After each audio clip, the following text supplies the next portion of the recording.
सिंदूरारुण विग्रहां त्रिनयनां माणिक्यमौलिस्फुरत्तारानायक शेखरां स्मितमुखीमापीनवक्षोरुहां पाणिभ्यामलिपूर्णरत्नचस्कं रक्तोत्पलं बिभ्रतीं सौम्यां रत्नघटस्थरक्तचरणां ध्यायेत् पराम् अम्बिकाम् अरुणां करुणातरङ्गिताक्षीं धृतपाशाङ्कुशपुष्पबाणचापाम् अणिमादिभिरावृतां मयूखैः अहमित्येव विभावये भवानीं ध्यायेत् पद्मासनस्थां विकसितवदनां पद्मपत्रायताक्षीं हेमाभामपीतवस्त्रां करकलितलसद्येम पद्माम्बराङ्गीं सर्वालङ्कारयुक्तां सततमभयदां भक्तनम्रां भवानीं श्रीविद्यां शान्तमूर्तिं सकलसुरनुतां सर्वसम्पत्प्रदात्रीं नारायणी नमोस्तुते। ललिता सहस्रनाम सौभाग्य भास्कर भाष्य की श्रृंखला में हम भगवती के प्रारंभिक 297 नाम देख चुके थे। अब क्रमशः हमें 298वां नाम प्राप्त है और इस धारा में आज हम भगवती के अग्रिम 3 नाम 298 से 300 तक जो भी 3 नाम है वह देखते हैं, उनका पाठ कर लेते हैं। नारायणी, नादरूपा, नाम रूपा, विवर्जिता। तो यह 3 नाम अब हमें प्राप्त हैं। तो इसमें जो 298वां नाम नारायणी है उसका भाष्यकार क्या भाष्य करते हैं वह देखते हैं। भाष्यकार कहते हैं नारायणी नाम के संबंध में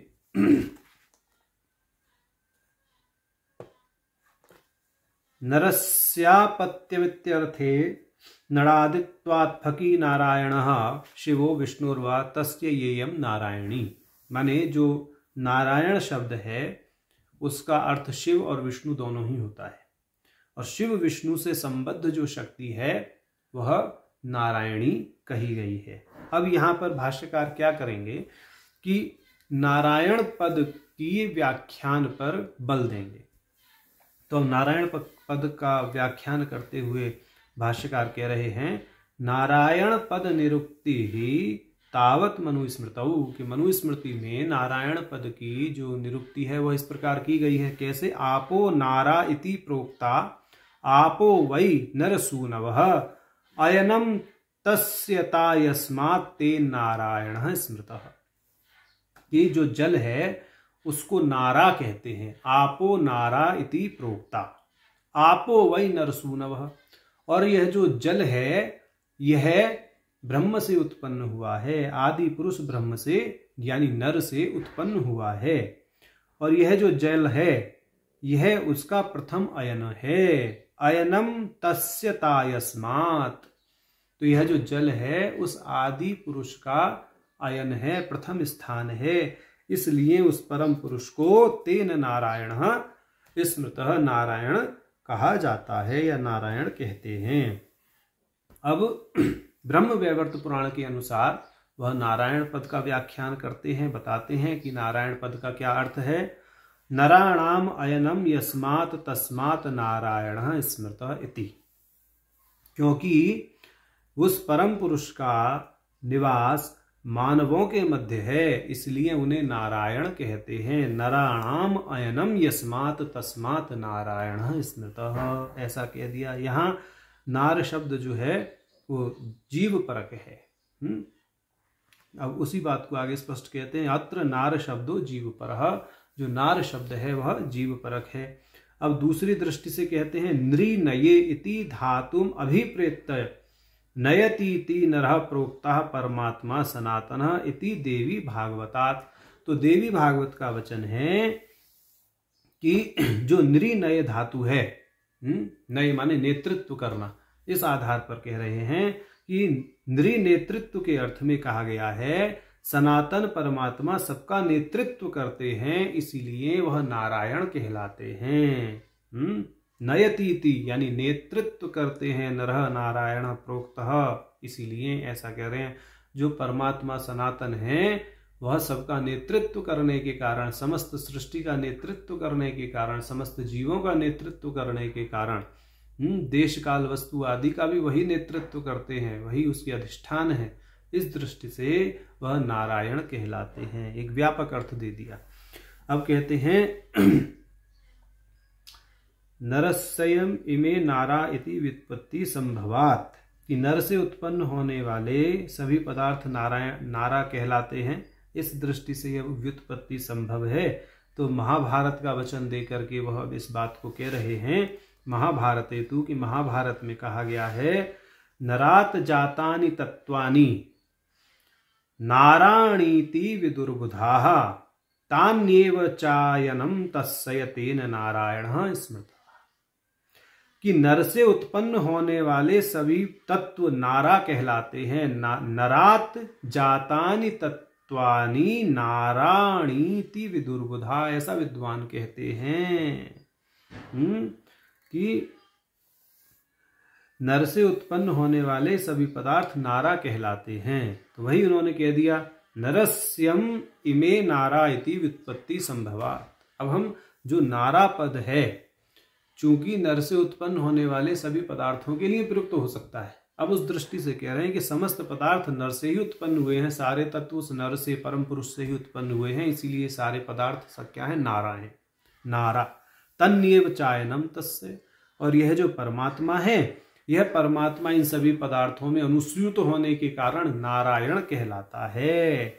तो वही परम पुरुष जो हैं, वही परम पदार्थ हैं, वही परम सत्ता है, वही चैतन्य है, वही चेतना है, वही चिति है, वही पराचिति है, वही भगवती है। तो इस दृष्टि से जो नर है, जो परम पुरुष है, वह पहले समस्त तत्वों का, पदार्थों का क्या करता है, अभिव्यंजन करता है, उनको अभिव्यक्त करता है, और फिर उन्हीं में अनुस्यूत हो जाता है। जैसे कहते हैं ना कि उपनिषद में आया है यह वृतांत की परमात्मा ने समस्त जगत की सृष्टि की और फिर उसी में प्रविष्ट हो गया। सामान्य अर्थ में बता रहे हैं। एक मकड़ी का उदाहरण भी उपनिषदों में आता है, लूता का, कि वह अपना जाला बुनती है मकड़ी और फिर उसी में रहती है। इसी दृष्टि से कि परमात्मा समस्त पदार्थों का सर्जन करते हैं, उनकी उत्पत्ति करते हैं, फिर उन्हीं में ही वह प्रविष्ट होकर के निवास भी करते हैं। तो इस दृष्टि से ये समस्त जो नारा हैं, माने जो समस्त सकल पदार्थ जितने भी हैं, यह पदार्थ परमात्मा से ही उत्पन्न हैं और परमात्मा इनमें अयन भी करते हैं, इनमें रहते भी हैं। इस दृष्टि से यहाँ पे नारायण शब्द की निष्पत्ति महाभारत के आधार पर कर दी। तो इन्होंने मनुस्मृति के आधार पर जो है बताया, ब्रह्म वैवर्त पुराण के आधार पर बताया, देवी भागवत के आधार पर बताया, नारायण पद के विषय में महाभारत के आधार पर बताया। अब आगे कह रहे हैं इत्युक्तस्य नारायणस्य परम शिवस्य स्त्री नारायणी, कि यहाँ पर महाभारत के इस कथन में जो नारायण पद है वह तो परम शिव के लिए प्रयुक्त है, और परम शिव की जो स्त्री हैं, परम शिव की जो सहधर्मिणी हैं, परम शिव की जो महिषी हैं, वह नारायणी कहलाती हैं, क्योंकि परम शिव के लिए नारायण पद प्रयुक्त हुआ है। तुर्यम प्रकृति सह श्रीपति सोपीश्च पार्वती पति रीति काशी खंडात। स्कंद पुराण के काशी खंड में यह कहा गया है तुर्य अवस्था के विषय में कि जो श्रीपति हैं वह पार्वती पति भी हैं। माने श्री और पार्वती में अभेद की दृष्टि से, माने यहाँ अभेद ही ध्वनित होता है श्री और पार्वती में, उस दृष्टि से यहाँ पर ये श्री सह श्रीपति सोपीश्च पार्वती पति, ऐसा काशी खंड में कहा गया है। तो यहाँ श्री और पार्वती में अभेद मानते हुए वचन कहा गया है। तो यहाँ पर यह समझ लेना चाहिए कि नारायण पद से जो विष्णु और शिव को लक्ष्य कर रहे हैं, तो उस दृष्टि से भी माने नारायणी की निष्पत्ति हो जाएगी लक्ष्मी के रूप में और पार्वती के रूप में। और वस्तुतः लक्ष्मी पार्वती का अभेद होने के कारण, वह दोनों एक ही सत्ता होने के कारण उनका जो मूल स्वरूप है भगवती ललिता सिद्ध हो जाती हैं। अब कहते हैं लक्ष्यम अभेदाभिप्रायेण वेयम युक्ति वस्तुतः तो पुंयोगादाख्यायाम इति सूत्रे पुंयोग पदेन न वधूभर भाव एव विवक्षितः पितृपुत्री भाव रूप संबंधस्यापि तत्र उदाहरण दर्शनात् तेन इह भ्रातृ भगनी भाव रूपे पुंयोगे नीप नारायण भगनी इत्यर्थः।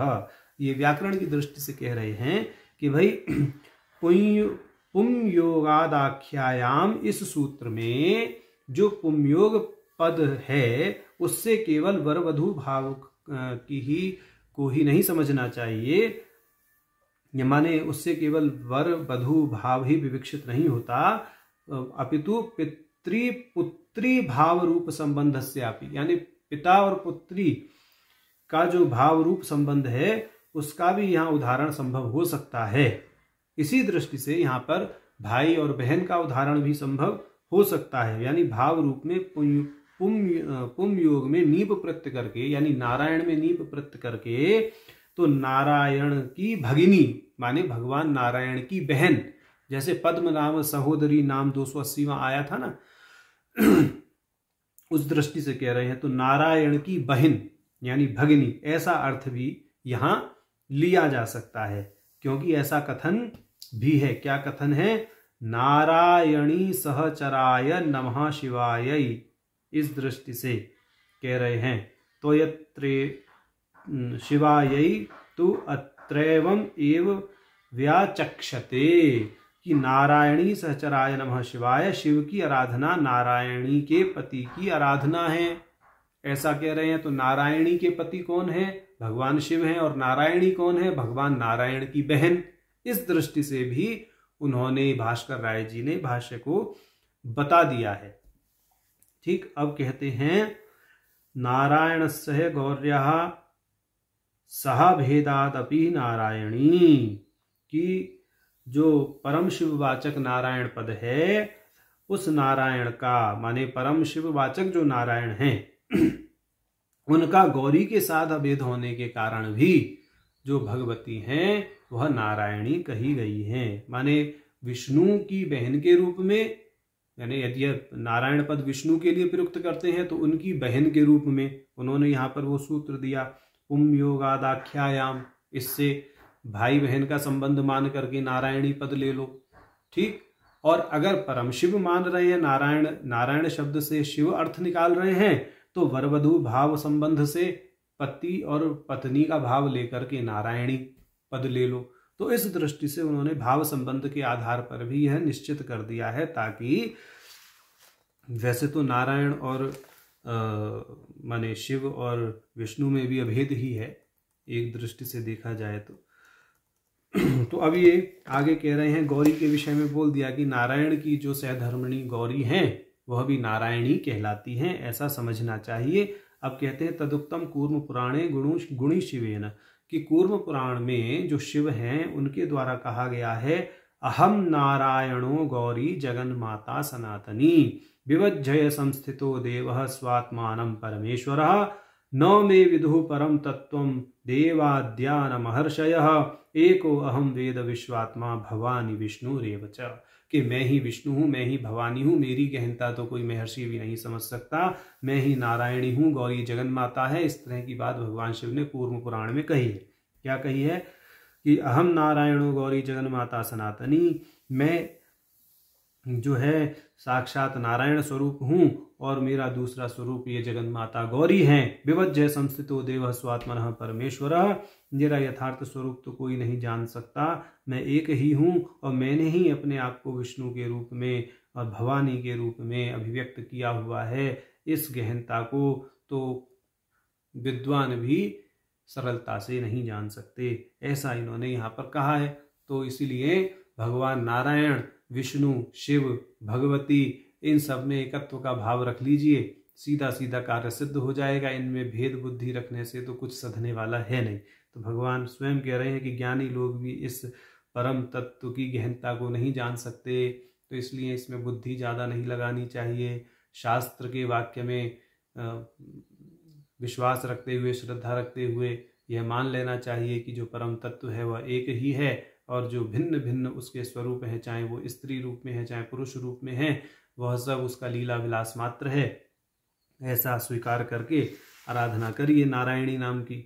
ऐसा अब कहते हैं देवी पुराण हेतु, कि देवी पुराण में अब भगवती के प्रति कह रहे हैं जलायनाले जलायन अनले कुर्यातः समुद्र शयनाथवा नारायणी समाख्याता नर नारी प्रकुर्वती, की देवी भागवत में कहा गया है जिनका निवास जल में है, वायु में नहीं है, अथवा उनका निवास कहाँ है? समुद्र में, सागर में है। भगवती का ही निवास बोल रहे हैं, क्योंकि भगवती नारायणी साक्षात योग निद्रा के रूप में भगवान विष्णु के ही साथ में रहती हैं, श्री के रूप में भगवान शिव के साथ में विष्णु के साथ में रहती ही हैं। अतः उन्हें नारायणी कहते हैं। जो नर नारी की रचना करने वाली हैं वह भगवती यानी भगवान स्वयं इस नारायणी शक्ति का आलंबन लेकर के सृष्टि स्थिति संहार करते हैं, तो इसलिए भगवती नारायणी नाम से कही गई हैं। अब आगे कहते हैं अन्य परिप्रेक्ष्य में नारायणी पद का जो है व्याख्यान करते हैं भाष्यकार कि एक सुपार्श्व नामक क्षेत्र है, उस सुपार्श्व नामक क्षेत्र में जो शक्ति उपासित हैं वह नारायणी है। ये कह रहे हैं कि पद्म पुराण के देवी क्षेत्र अध्याय में कहा गया है, नारायणी सुपार्श्वे तु त्रिकूटे भद्र सुंदरी। तो इस सुपार्श्व क्षेत्र में जो प्रसिद्ध शक्ति नारायणी हैं वह नारायणी साक्षात भगवती ललिता त्रिपुर सुंदरी हैं।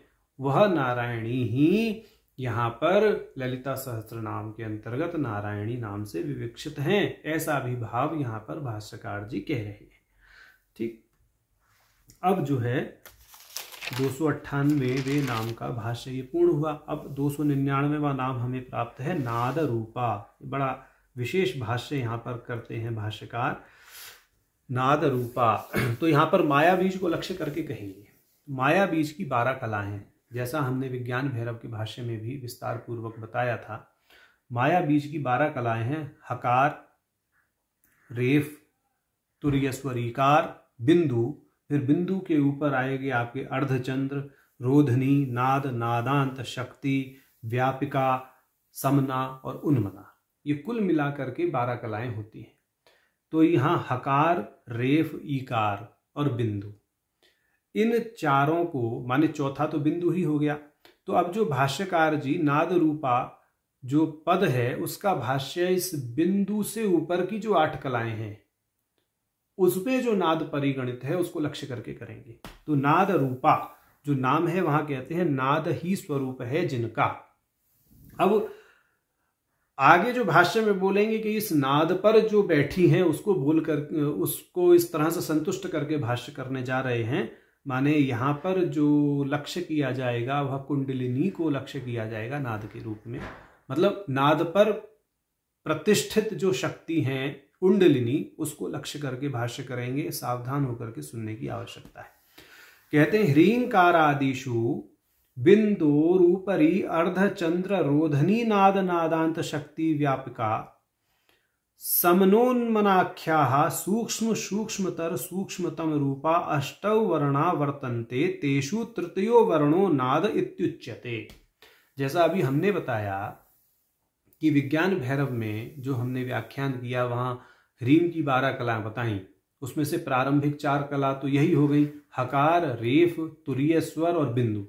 अब इस बिंदु से ऊपर परिगणित कीजिए, माने अब जो 8 कलाएं बिंदु से ऊपर हैं उनकी परिगणना करते हैं। अर्धचंद्र रोधनी नाद नादांत शक्ति व्यापिका समना उन्मना। तो उस बिंदु के ऊपर जो तीसरी कला है यानी तीसरा वर्ण है वह नाद है। अब उस नाद के लिए कह रहे हैं उस नाद का स्वरूप महास्वच्छंद तंत्र में कैसा बताया गया है उसका वर्णन यहाँ भाष्यकार कर रहे हैं। तो उस नाद का स्वरूप माने तत्स्वरूपम च महास्वच्छंद तंत्रे यह बताया गया है। रोधनी आख्यम तदुक्तम ते नादस्तत्योर्व संस्थिताः पद्म किंचल संकाशः सूर्यकोटि समप्रभा पुरैः परिवृतो असंख्यैः तस्योत्संगात्मूर्ध्वगामिनीं परमां शिवां ध्यायेत। तो ये कह रहे हैं रोधनी से ऊपर स्थित नाद जो है वह कमल के सूक्ष्म तंतु के समान है। जैसे विष तंतु तनीयसी वहां पे भी बताया था। कुंडलिनी पद का नाम का जब भाष्य किया था तो उसमें भी कुछ बातें नाद को लेकर के कही गई थी। तो रोधनी से ऊपर जो स्थित नाद है वह कमल के यानी विष तंतु के, कमल के तंतु जो हैं विष तंतु के समान सूक्ष्म हैं और उसका जो तेज है क्या है, सूर्य कोटि समप्रभा, करोड़ों सूर्य के समान हैं। और जो असंख्य पुरों से पुरैहि परिवृतो असंख्य ही, माने असंख्य पुरों से जो क्या है, परिसीमित है, परावृत है, घिरा हुआ है। और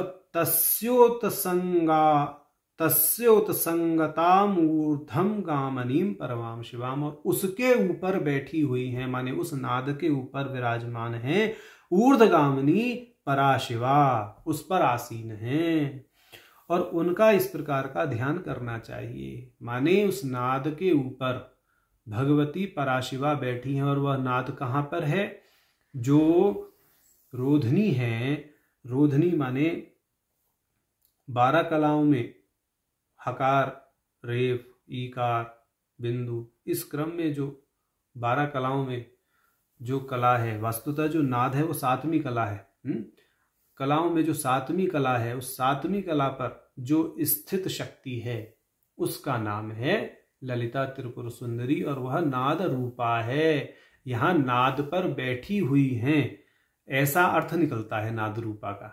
माने उस नाद पर आसीन जो शक्ति है उसका नाम है नाद रूपा, माने नाद ही स्वरूप है जिनका, माने नादोपरि जो स्थित है, नादोपरि स्थिता सा नाद रूपा, ऐसा जो है अर्थ निकलता है। नाद ही स्वरूप है जिनका, ऐसा अर्थ तो निकल ही रहा है, परंतु नादोपरि स्थिता सा नाद रूपा, जो नाद के ऊपर स्थित है, नाद ही आसन है जिनका, वह भगवती है नाद रूपा, ऐसा अर्थ भाष्यकार जी कह रहे हैं। और इसका सामान्य अर्थ बोल रहे हैं नाद एव रूपम यस्यावा, कि दूसरा अर्थ है नाद ही स्वरूप है जिनका, परंतु वास्तविक अर्थ है तादृशे नादे रूपम यस्याह सा, माने वो जो नाद अभी हमने बताया, रोधनी के ऊपर जो नाद है, विस्तंतु के समान, कमल के रेशे के समान, जो करोड़ों सूर्य के समान प्रभाव, माने उससे भी अधिक प्रभाव वाला है, उस पर जो ऊर्ध्वगामिनी शक्ति कुंडलिनी प्रतिष्ठित है, वह कुंडलिनी भगवती का आसन है नाद। इस दृष्टि से उनको नाद रूपा कहा गया है, अथवा यह मान लीजिए नाद ही जिसका स्वरूप है। तो ऐसा नाद रूपा का भाष्यकार जी ने किया। अब हमें इस तृतीय शतक का चरम नाम रूप विवर्जिता 300वां नाम हमें प्राप्त है। तो इस नाम के साथ में तृतीय शतक और चतुर्थी जो मरीची कला है वह भी संपूर्ण हो जाएगी। तो इस नाम का भाष्यकार करते हैं। पहले तो सामान्य अर्थ है इसका, नाम और रूप से जो परे हैं उनका नाम है नाम रूप विवर्जिता। अब ये कहते हैं भाष्यकार, संति ही परस्पर विवेकेन चिद अचित ग्रंथि रूपेण भासमानानि जगतः पंच रूपाणी, कि ये जो भासमान जगत है चिद अचित ग्रंथि रूप से 5 प्रकार का दिखाई देता है, यानी 5 प्रकार इसके कहे जा सकते हैं। कैसे? अस्ति भाति प्रयम नाम रूपम चेति अंश पंचकम आद्यत्रय ब्रह्म रूपम जगत रूपम ततोद्वयम्, कि अस्ति भाति प्रिय नाम और रूप, ये 5 जो हैं इस जगत के रूप हैं। इन 5 भावों में अभिव्यक्त है भासमान जो जगत है चित अचित की दृष्टि से। अस्ति भाति प्रिय ये जो है ये तो सत चित और आनंद, इस दृष्टिकोण से देख लेना चाहिए। नाम और रूप ये क्या है? ये माया के कार्य हैं, ये जगत रूप हैं। और अस्ति भाति प्रिय ब्रह्म रूप है, ऐसा ये कह रहे हैं कि ऐसा जो है विद्वानों का मत है। अब इस विषय में आगे भाष्य करेंगे।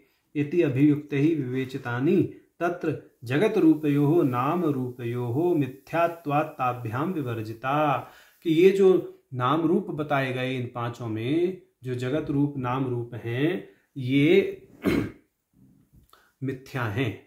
जैसे घट है, घड़ा है, उस घड़े से अगर उसके नाम को और रूप को कर्षित कर लिया जाए तो वह मिट्टी मात्र बचेगा, मूल जो है उसका वही शेष रहेगा।